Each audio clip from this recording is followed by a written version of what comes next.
Honorable Chairman, sir, members of this august House. Mic is on. Honorable Chairman, sir, honorable members of this august House, as I rise to oppose this retrogressive bill, I ask why no government since 1992, when Delhi's special constitutional status was created, be it a BJP government or a Congress government, be it any other color of the political spectrum, be it the same political party at the center and the NCT, or be it different parties, not one of them has tried to overrule two constitution bench judgments. Not tried to overrule two constitution bench judgments on the status. Please. Good. The status of NCT. Why did no government create an authority where the Chief Minister of Delhi is in a minority? Why did no government empower two bureaucrats to overrule an elected Chief Minister? Why did no government make the Honorable LG, who is a constitutional figurehead except in three areas, into a super CM? And finally, why did no government make it available to the LG's powers to appoint heads of regulatory agencies, large number, all of Delhi, for Delhi, by Delhi, funded and budgeted by the NCT government, but the power of appointment of its heads is with the LG. Honorable members of this august House, this government and this bill has done it all. Something not done earlier. Friends, why was it not done earlier? Because unfortunately, it is the fitrat of this control freak sarkar, whose vendetta, whose visiting card appears to be vendetta, whose identity badge is of a graceless and fuming electoral loser. Yes. Whose approach is to control by hook or by crook, usually more by crook and less by hook. Yes. So friends, make no mistake about it. As I will demonstrate shortly, this bill is completely unconstitutional. It is fundamentally anti-democratic. It is a frontal assault on the regional voice and aspirations of the people of Delhi. It violates all principles of federalism, all norms of civil service accountability, all models of assembly-based democracy, and of course, it violates, as I will demonstrate, the basic structure. Friends, it is not about this NCT government or that. It is the deliberate regression from a people's government guaranteed to the people of Delhi 30 years ago, and hence it is a decimation of the most fundamental constitutional values on the basis of which 239AA and that entire chapter was passed. That is why, friends, we must all collectively rise to oppose it. Because otherwise, friends, Iqbal's words will haunt us when he talked of Tariq ki nazrein, and he said, "Lamhon ne khata ki, sadiyon ne saza pai." Friends, we must also collectively oppose it, because someday this anti-federal knock will come at your door. ये उनके लिए सोचने की बात है जो इस bill का समर्थन कर रहे हैं या समर्थन करने की घोषणा कर दी है, जो आज दिल्ली सरकार के साथ हैं, शायद कभी आपके पास भी जल्द ही आपके साथ भी ऐसा ही हो सकता है। सबका नंबर आ सकता है। उस वक्त जब नंबर आएगा तो आपको सिर्फ याद आएंगे मार्टिन न्यूमेलर के वर्ड्स। वो पुराने जाने माने शब्द हैं, लेकिन मैं दोहरा रहा हूं। First they came for the socialists and I did not speak out because I was not a socialist. Then they came for the trade unionists and I did not speak out because I was not a trade unionist. Then they came for the Jews and I did not speak out because I am not a Jew. Then they came for me and for you, and there was no one left to speak for us. Friends, what does, let me start with my two heads. What does this bill do textually first? And secondly, what is the consequence of that text? Let me deal with these two aspects first. दोस्तों, ये bill एक civil services authority बनाता है और उसको व्यापक शक्तियां देता है सुझाव देने की, हर नियुक्ति, हर स्थानांतरण, हर चीज के बारे में, ग्रेड ए अफसर से लेके दानिश अफसर तक। व्यापक है, विशाल है।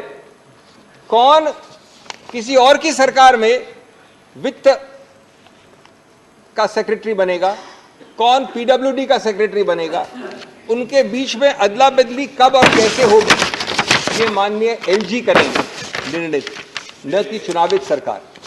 ये बड़े स्पष्ट प्रावधान है, मैं अभी आपको प्रावधान के नंबर नहीं दे रहा हूं। दूसरा, जितने भी सतर्कता के अधिकार क्षेत्र हैं और जितने भी नॉन सतर्कता, नॉन विजिलेंस, वो सभी केसेस अनुशासनहीनता के विषय में सब इस अथॉरिटी में आएंगे सुझाव के लिए और माननीय एलजी के पास निर्णय के लिए। इसका उद्देश्य बड़ा स्पष्ट है। उद्देश्य है एक भय और हिस्टेरिया का माहौल बनाना, एक खौफ पैदा करना, जिससे कि आप इन सभी सचिवों को कंट्रोल कर सके, जो कि दिख रहा है दिन प्रतिदिन। तीसरा, ये अथॉरिटी में 3 व्यक्ति हैं, चीफ सेक्रेटरी, प्रिंसिपल सेक्रेटरी और मुख्यमंत्री। और मुख्यमंत्री को बहुत बड़ा ओहदा दिया है, अध्यक्ष बनाया गया है। ये अजीब सा अध्यक्ष है दोस्तों। कोरम है 2 लोगों का, ये एक चेयरमैन है बिना चेयर के। मैंने वैश्विक और भौगोलिक रूप से आज तक कहीं नहीं देखा मेरे सीमित अनुभव में कि एक चुनावित चीफ एग्जीक्यूटिव 2 सचिवों के नीचे आएगा। ये 2 सचिव बैठ के निर्णय करेंगे, ये 2 सचिव बैठ के निर्णय करेंगे और वो मुख्यमंत्री वहां खड़ा होगा, देखता रहेगा, चुप्पी साधेगा या अपना डिसेंट नोट करवाएगा। और उसके बाद, और ये सब प्रावधान है, एक एक चीज में जो बोल रहा हूं प्रावधान है, उसके बाद ये निर्णय और सुझाव जाएगा पहले सुपर सीएम के पास और उसके बाद सुपर बॉस जो हमारे सामने बैठे हैं माननीय गृह मंत्री, ये सब गृह मंत्रालय में आएगा।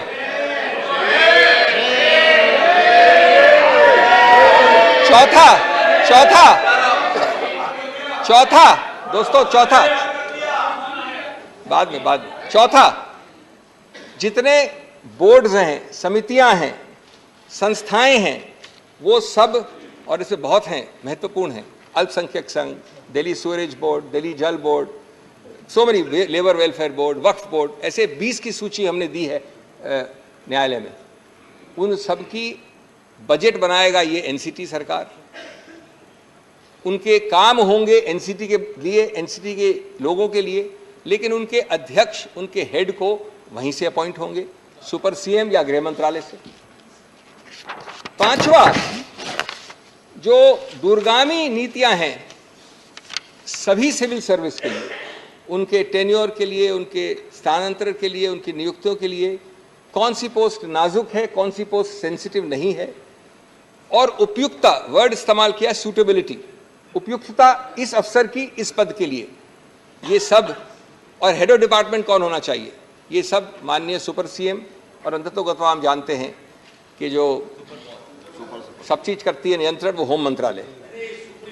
हर छोटी चीज के लिए, एक हर बड़ी चीज के लिए पूर्ण रूपेण व्यापक निर्बाध टेक ओवर, कब्जा, निर्बाध कब्जा है।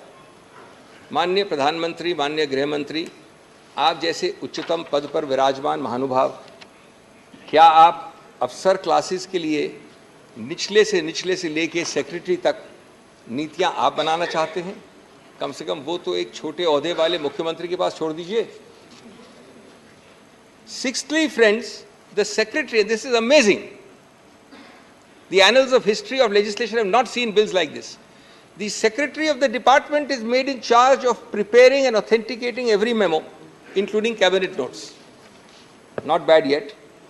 Disagreements between the secretary and the minister have to be recorded in writing and then sent to the LG, and the secretary in the act itself, in the bill itself, says that the secretary may write on the note which he sends to the LG why the secretary thinks that the council of ministers is taking a decision contrary to law.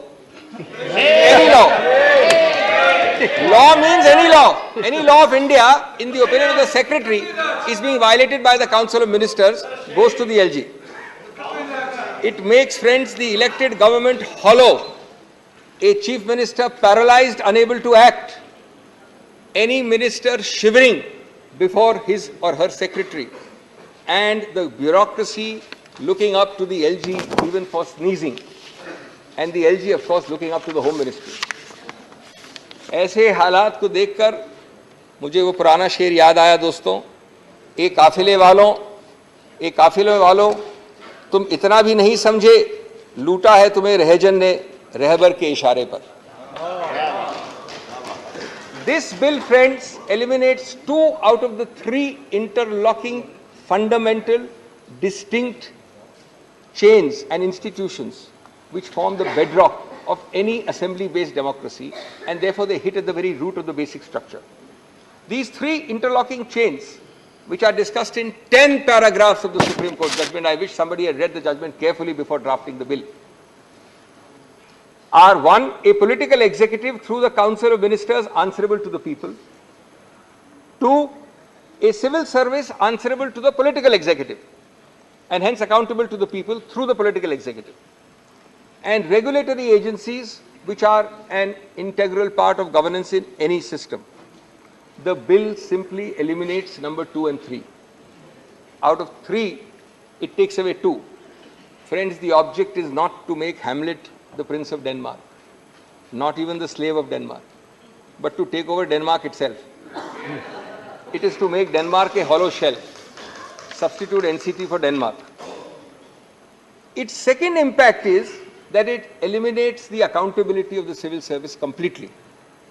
In doing so, it eliminates the very concept of Westminster-style democracy, which Delhi is supposed to be fully Westminster-style minus 3 subjects only.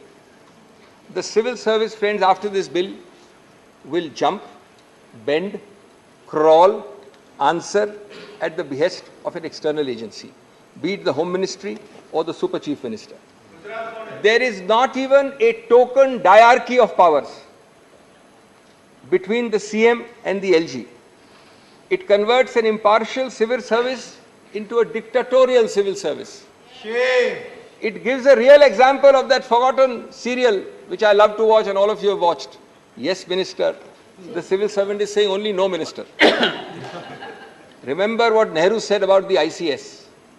That time, Indian Civil Service says this is neither Indian nor civil, nor does it provide service. I'm not sure how accurately it will apply in 2023, but I think he came very close to it. एक म्यान में 2 तलवार नहीं है ये case. म्यान भी LG के पास है और तलवार भी केंद्र सरकार के पास है. मुख्यमंत्री एक कोने में खड़े होकर तमाशा देख सकते हैं सिर्फ. My third head of submission to this august House, friends. This bill seeks to amend the Constitution by an act of Parliament. The Constitution and the debates underlying it all wanted Delhi to have all powers minus 3. This bill adds a 4th to those 3, and it does it magically without a constitutional amendment. It is indeed magic, even if it is black magic, because you can amend a constitution without a constitutional amendment. Absolutely black. 4th, decimating 2 out of the 3 prongs of a Westminster-style democracy, which has an answerable and accountable civil service and a regulatory agency, clearly violates the basic structure, because the basic structure of an assembly-based democracy includes these 3 interlocking chains. I believe that that would be a very likely Supreme Court conclusion if at all this bill is passed. Fifthly, it also violates the basic structure in another manner. The principle of decentralized federal government that has already been a part of the basic structure from the days of Bombay in 1993, around the time, by the way, when 239AA was created. If there is one animating bedrock philosophy underlying 239AA, it is decentralized federal governance. Otherwise, why not keep Delhi as a mere large municipality under central government's control? Advani ji हुआ करते थे बहुत बड़े अधिकारी ऐसे municipal setup में पहले. Why not a mere union territory? You know There are 10 of them. Delhi is the only one to have been given the constitutional status by a constitutional amendment. No other union territory. Why? Para 77 of the 2023 judgment partly answers that. I quote, "In the spiral of cooperative federalism, the Union of India must exercise its powers within the boundaries created by the Constitution. NCT Delhi, in having a sui generis federal model, must be allowed to function in the domain chartered for it by the Constitution. The Union and the NCT share a unique federal relationship. It does not mean that NCT is subsumed in the Union merely because it is not a state." ये मेरे शब्द नहीं हैं, ये उच्चतम न्यायालय के शब्द हैं. Friends, Delhi alone, out of 10 such territories, was given this constitutional status. Not only because federalism and the aspirations of the people of Delhi were recognized, but the idea was that you will not be able to amend it out of shape, out of character, without a constitutional amendment. You don't have it today. You have a statute. This arrogant government, and this is very interesting, this arrogant government first tried it by invading Delhi's special status in 2016 and 17. Forgotten now, by executive action without even a statute. We argued and we got a 2018 first Constitution Bench judgment which struck it down. It did it again by a second notification without a constitutional amendment and lost it, and the judgment came in 2023, few months ago. But friends, unfortunately there is no cap on deliberate foolishness. There is no bar to repetitive constitutional error. They have done this again. This time they have upgraded it from a notification to a statute, but still without a constitutional amendment. And even if this bill is passed, which I am sure it will not be, the result will be the same a third time. History will repeat itself. Friends, constitutional stupidity masquerading as power is by no means a new phenomenon, especially when reason falls on deaf ears. The result is always the same: जिहालत, हिमाकत और नफरत. संविधान का basic structure दोस्तों लम्हों की बात नहीं है, सदियों की बात है. और अगर संविधान को सदियां सुनेगी, लम्हे नहीं, तो हम सबका उत्तरदायित्व बनता है कि हम उस संविधान की आवाज की हिफाजत करें. क्योंकि अदर नहीं तो संविधान चीख चीख कर कहेगा, मुझे लम्हे नहीं, सदियां सुनेंगी, हिफाजत से मेरी आवाज रखना. आज आप केंद्र में हैं, मैं आप पार्टी की बात नहीं कर रहा हूं, मैं बीजेपी की बात कर रहा हूं. आज आप ट्रेजरी बेंच में हैं, कल कोई और होगा. ये कायम रहेंगे कि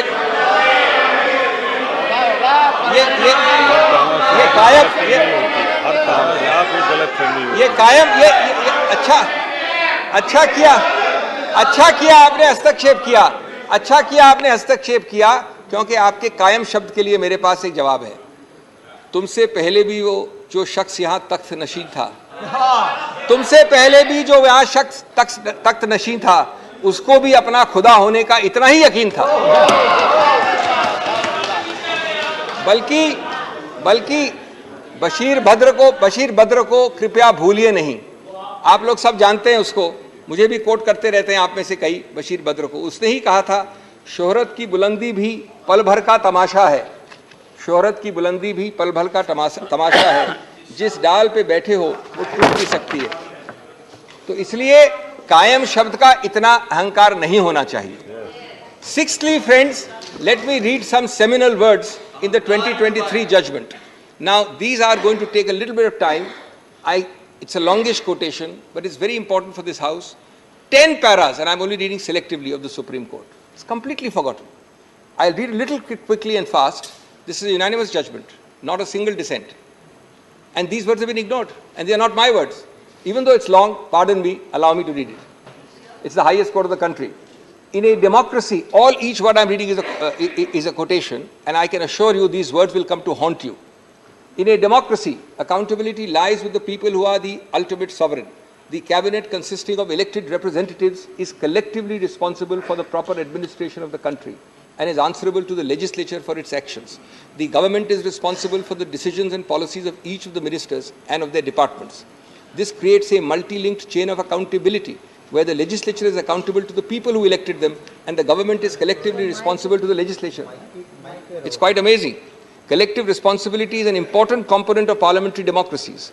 The day-to-day decisions of the Council of Ministers are to be implemented by a neutral civil service under the administrative control of the ministers in order to ensure that the functioning of the government reflects the preferences of the elected ministers and through them the will of the people.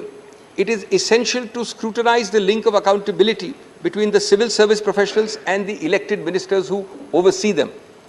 Under the Westminster parliamentary democracy, civil service constitutes an important component of a triple chain of command that ensures democratic accountability. हर शब्द की धज्जियां उड़ा रहा है ये bill, हर शब्द की. The triple chain of command is as follows. Civil service officers are accountable to the ministers, ministers are accountable to parliament, and thirdly, parliament legislature is accountable to the electorate. An unaccountable and non-responsive civil service may pose a serious problem for governance in a democracy. It creates a possibility that the permanent executive, consisting of unelected civil service officers who play a decisive role in the implementation of government policy, may act in ways that disregard the will of the electorate. In a federal polity, a fundamental question which arises is which would be the more appropriate authority to whom the civil service officers would be accountable. Everything which the bill is saying is dealt with here. In a democratic form of government, only one more para is left, friends, the real power of administration must reside in the elected arm of the government, subject to the confines of the Constitution. A constitutionally entrenched and democratically elected government needs to have control over its administration. If a democratically elected government is not provided with the power to control the officers posted within its domain, then the principle underlying the triple chain of command of collective responsibility would become redundant. That is to say, if the government is not able to control and hold to account the officers posted in its service, then its responsibility towards the legislature as well as the public is diluted. The principle of collective responsibility extends to the responsibility of officers, who in turn report to the ministers. If the officers stop reporting to the ministers or do not abide by their directions, the entire principle of collective responsibility is affected. Therefore, GNCT ought to have control over the services. Now, I know there's a statute. I'll deal with their best defense, which has been raised by the government. But first, I have read to you 10 paragraphs. For those interested, from 102 to 111. Clearly, friends, this bill is therefore, in the light of these paragraphs, stillborn. It does not, indeed cannot remove the basis, which is this of the unanimous Constitution Bench judgment. These quotations I have just read are bedrock principles. This bill is simply providing provisions directly contradicting these bedrock principles. It cannot simply nullify a unanimous Constitution Bench. It must at least amount to removing its basis and rendering that judgment inoperable. I have just read to you passages which are impossible to remove the basis of. These are bedrock principles. How do you remove the basis? It is therefore trying to overrule directly a Supreme Court judgment. It therefore is an impermissible constitutional exercise if you try to nullify a Supreme Court judgment without removing its basis. It is not only does this bill insult the people of Delhi, it insults the Supreme Court. It insults our intelligence. कभी दिल में ख्याल आता है कि जैसे 1935 वाले government of India act में चुनाव जरूर रखे थे, लेकिन पावर नहीं रखा था कुछ भी. क्या यही कॉलोनियल मॉडल का आप कार्यान्वित कर रहे हैं आज इस बिल द्वारा? हम आपको चुनाव दे रहे हैं, पद दे रहे हैं, लेकिन पावर नहीं दे रहे हैं. Is this not an illegal power grab through the back door? Yes. Now, seventhly, friends, I come to the main defense, the only defense of the government, because you should know this, how wrong and how fallacious it is. It is based on clause 7A and B of the article. Can I just read? None of you need to be lawyers to understand this, the text of the, and you'll get the answer automatically. This is the entire defense. Parliament may by law make provision for giving effect to or supplementing, mark the word, for giving effect to or supplementing the provisions contained in the foregoing clauses, and for all matters incidental or consequential thereto. Friends, these words on bare text mean that to reinforce, operationalize, effectuate and implement the earlier provisions, which provide the entire architecture for Delhi, Parliament can make laws. This was a provision put so that every time something is to be made to fill a gap, to plug a hole, you don't have to have a constitutional amendment. Parliament is sufficient to plug that hole, to reinforce the Delhi's architecture. Friends, the short point is, can you destroy or decimate that architecture and structure by resorting to a provision that says that the power is exercisable to reinforce it or implement it? ये इस प्रावधान के साथ विश्वासघात नहीं है क्या? 7A and 7B were created when implementing the true letter of you could reinforce or plug the gaps without amending the constitution. It can never be used to destroy, to supersede, to bury that architecture itself. If this ridiculous interpretation is accepted, does it mean that by this brute parliamentary majority, today you have transferred services to the central government, tomorrow you will do this for each item, electricity, parks, highways, Waqf board, labor board? Then why not have Delhi as a municipality? Why create the constitutional architecture? And that too by using clause 7, which says supplement, reinforce, implement, incidental. At the end of para 46 of the 23 judgment, which nobody appears to have read, as far as the bill makers are concerned, it says again, if we interpret the phrase insofar as such matter is applicable in a manner, insofar as such matter is applicable to union territories, in a manner to exclude a greater number of entries than what is already excluded, that is in addition to 3, it will defeat the very purpose of granting a special status to NCT. This is the Supreme Court in para 46.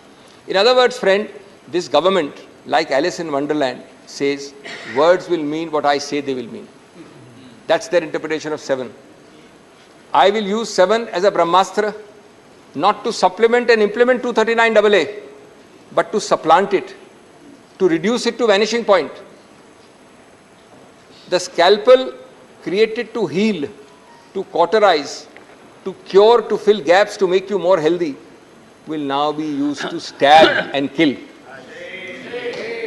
Obviously, only Alice in Wonderland in this government is on the same page on this. दोस्तों, ये सब प्रावधान जैसे clause 7 है और इस तरह प्रकार के प्रावधान कई जगह होते हैं, आम चीज़ है, लोगों की आवाज़ को ज़्यादा सशक्त बनाने के लिए है, विकास और समृद्धि की गति और दिशा को प्रोत्साहित करने के लिए है, न कि वोट डालने वाली जनता को निहत्था बनाने के लिए, उसको बेबस करने के लिए। इस बिल ने ऐसे सभी उद्देश्यों को अपने माथे पे उल्टा करके रख दिया है। संविधान को इस प्रकार से विकृत करेंगे आप तो परवीन शाकर के शब्द पूरी तरह से लागू होंगे। ए मेरी गुलजमी तुझे चाह थी एक किताब की। अब संविधान वाली किताब की बात कर रहे हैं। ए मेरी गुलजमी तुझे चाह थी किताब की, अहले किताब का मगर क्या तूने हाल कर दिया। Those in the treasury benches adopting this are actually distorting it out of recognition. The fundamental error of the central government and of the Honorable Home Ministry is to confuse the existence of power with the validity of its exercise. For the last several days, we have been hearing curtain raisers coming from the Home Ministry that we have the power. We are not talking about competence. The question is, if you have the power, its existence is subject to substantive limits. 3-4 minutes more. What you do not have is the power to cross the Lakshman Rekha, which this bill is designed to cross. The question of competence to pass a law, which I am not at all addressing here, is quite different from whether the law is a valid exercise of such competence. Not when it violates the basic structure, not when it violates substantive provisions. Friends, the bill is designed to violate specifically all those substantive limits. This is beyond the remit of any statutory bill. Whether even a constitutional amendment can do it, we will see when they bring a constitutional amendment in a 4th round. But the statute being lower than the Constitution must go. The Constitution is itself challengeable if it violates the basic structure. That stage has not come. Turning now to my 8th head, and I'm finishing very quickly, just give me a few minutes more. It is convenient to forget, and this you'll be interested to know. Now that we are having a bill, we tend to forget this. There were no exigent circumstances on 19th of May when you pass the ordinance. The Supreme Court has said in 100 judgments, you must demonstrate how, quote unquote, it is necessary to take immediate action. Immediate necessity is distinguished from mere desirability. These are not my words, they are Supreme Court words. Expression necessity coupled with immediate action conveys the sense that it is imperative due to an emergent situation to promulgate an ordinance. Now I want to tell you, on 11 मई 2 महीने की जिरे और बहस के बाद ये constitution bench ने निर्णय दिया। 6 दिन बाद 17 मई को कैबिनेट ने अप्रूव कर दिया ऑर्डिनेंस, लेकिन पारित नहीं किया, घोषित नहीं किया, क्योंकि वो जानते थे 2 दिन बचे हैं अभी उच्चतम न्यायालय के बैठने के लिए। 19 तारीख को उच्चतम न्यायालय अवकाश पे जा रही थी। The revised time given to you by the LOP was 1 second. Some of my friends here are prepared to donate some time. 30 minutes. You have left only 13 minutes for Mr. Chidambaram. 2 minutes more. 2 minutes more. So you will leave 11 minutes for him. Yes, yes. And there are other people to donate time to us. There are other people. On 19th May. 1 second. Important legislation रहने के One ये जरूरी second. है कि बहस अच्छी हो रही है। बहुत दिन के बाद बहस अच्छी हो रही है, सभी लोगों को सुनने में आ रहा है और नॉलेजेबल है, तो आप कंसीडर करिए, आपके हाथ में है, और एक 10 मिनट एक्सटेंड कर दीजिए। 5 minute. Every minute used by you, doctor, will cut into the time of Mr. Chidambaram. No. Initially, both were given equal time. Then his time was increased. माननीय अध्यक्ष, Go ahead. माननीय अध्यक्ष महोदय, Last 1 minute. 17 तारीख को ये पारित हो, ये अप्रूव हो गया कैबिनेट द्वारा। इसको आप 19 की शाम को 5 बजे के बाद जब मैं घर जा रहा था कोर्ट से क्यों लाए? क्योंकि आपको मालूम है कि 19 तारीख लास्ट डे था कोर्ट के फंक्शनिंग का, उसके बाद अवकाश थी। क्या you wait for 2 days fearful that the Supreme Court is sitting till 19th May? Is this not cheap tactics and chicanery at its worst? The deleterious effects of this ordinance were visible in the last 2 or 3 months it's been there. Governance is at a standstill. 2 bureaucrats are threatening to take majority decisions over the Chief Minister's head. The LG daily trespasses in all domains of elected reps. Heads of bodies funded and operated by NCT are approved and controlled by the Home Ministry. NCT is reduced to a fiefdom of the central government. Insubordination is at its peak. हमारी बात आप सुनते, मैं बस अंत कर रहा हूँ 1 मिनट में। हमारी बात तो आप सुनेंगे नहीं, सुनते नहीं हैं। कम से कम अपने मार्गदर्शक मंडल की बात तो सुन लिया करिए, या कभी कभी उनसे बात करते हैं, पूछते हैं, उनको भी भूल गए आप लोग।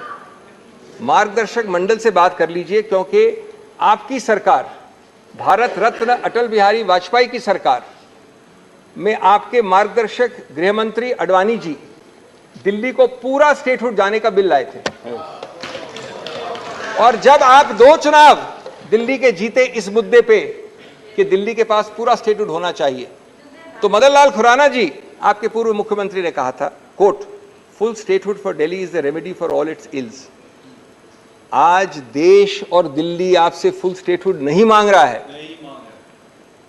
आज सिर्फ वो इतना विनती कर रहा है कि जितना बाएं हाथ दाएं हाथ ने संविधान ने दिया है, उतना बाएं हाथ से तो नहीं लीजिए। इतनी छोटी सी विनती कर रहा है। जहां तक दुख और आक्रोश का सवाल है, ये एक दुखद और खतरनाक प्रस्तावित कानून है दोस्तों।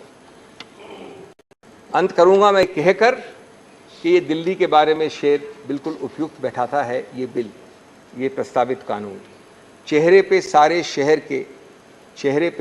शहर के गर्द मलाल है,